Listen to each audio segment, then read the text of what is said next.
कंजूस सास। सुरेखा अपने पति देव, बेटे अर्जुन और बहू गीता के साथ अपने एक छोटे से घर में रहा करती थी। सुरेखा बहुत ही कंजूस किस्म की औरत थी। ऐसे ही एक दिन सुरेखा हाथों में सब्जी का थैला लेकर मार्केट जाने लगती है। तभी उसका पति देव सुरेखा से कहता है, अरे भाग्यवान, बाजार जा रही हो तो कुछ पतंगे ले आना, कल मकर संक्रांति है ना।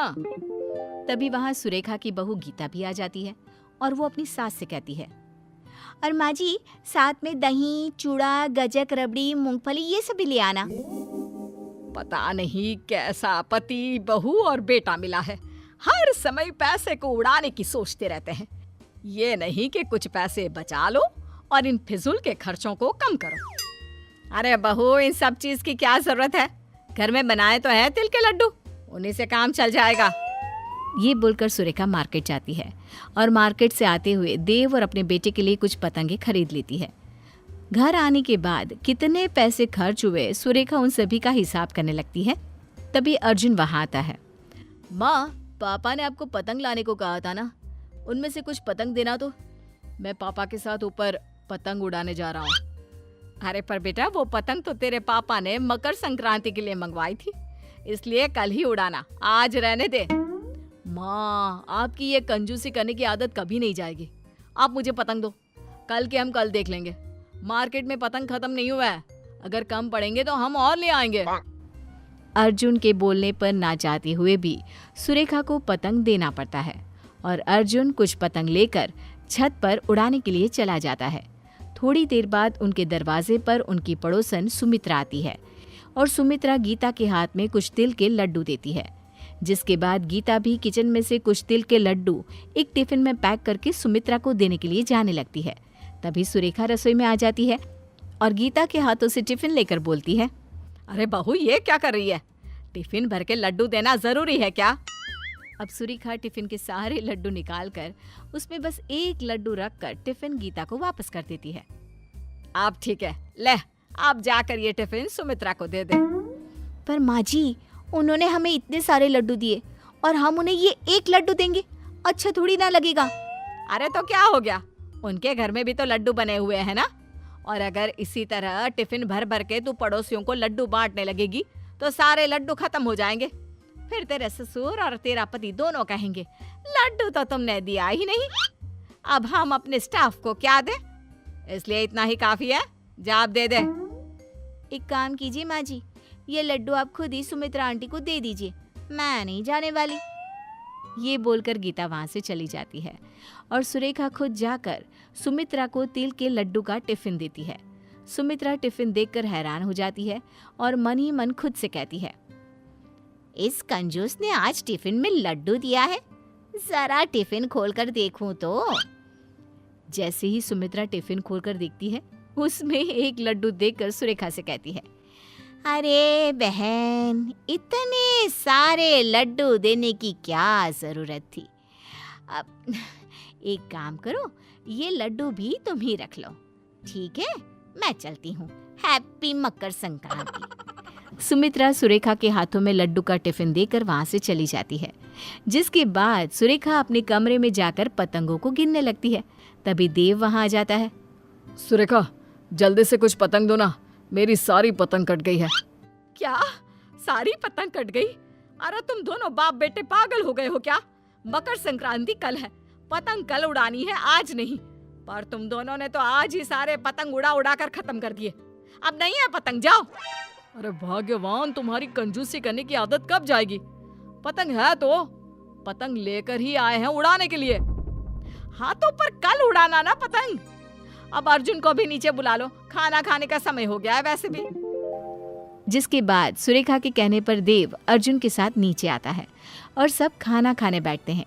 खाना खाने के बाद गीता सबके लिए तिल के लड्डू लेकर आती है और सबको 2-2 तिल के लड्डू दे देती है। ये देखकर सुरेखा अपनी बहू से कहती है, अरे ये सारे लड्डू आज ही खत्म कर देगी क्या? पहले तो सुमित्रा के लिए इतने सारे लड्डू पैक कर दिए और अब सबको घर में बांट रही है। अरे मकर संक्रांति कल है, कल कुछ नहीं करेगी क्या? माँ जी, अभी बहुत सारे लड्डू बचे हुए हैं, अगर उनमें से कुछ खा भी लिए तो क्या फर्क पड़ेगा? अगर लड्डू कम पड़ गए तो तेरे ससुर जी और अर्जुन के ऑफिस में कहाँ से लड्डू जाएंगे? सोचा भी है तूने? अरे जानती है ना इन दोनों बाप बेटे को, मकर संक्रांति खत्म होते ही ऑफिस में सबको लड्डू बांटने का शौक है। माँ जी, हद होती है कंजूसी की भी। ये बोलकर गीता वहां से अपने रूम में चली जाती है। सुरेखा भी मुंह बनाकर अपने कमरे में चली जाती है। अगले दिन मकर संक्रांति का दिन होता है। सब लोग जल्दी से नहा धोकर तैयार हो जाते हैं और मकर संक्रांति मनाने लगते हैं। कुछ देर बाद देव, अर्जुन और गीता पतंगबाजी के लिए तैयार हो जाते हैं, जिसके बाद गीता सुरेखा के पास जाती है और कहती है, माँ जी, आज के लिए पतंग खरीदी थी ना, अब तो आप हमें पतंग दे सकती है ना, ताकि हम छत पर जाकर पतंगबाजी कर सके।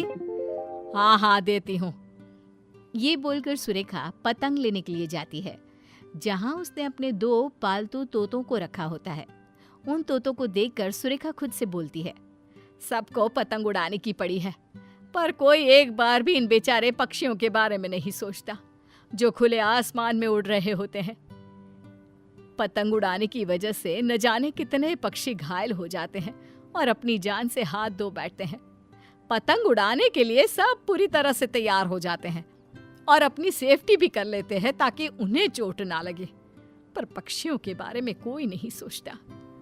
ये बोलकर सुरेखा सारे पतंग लाकर गीता को दे देती है।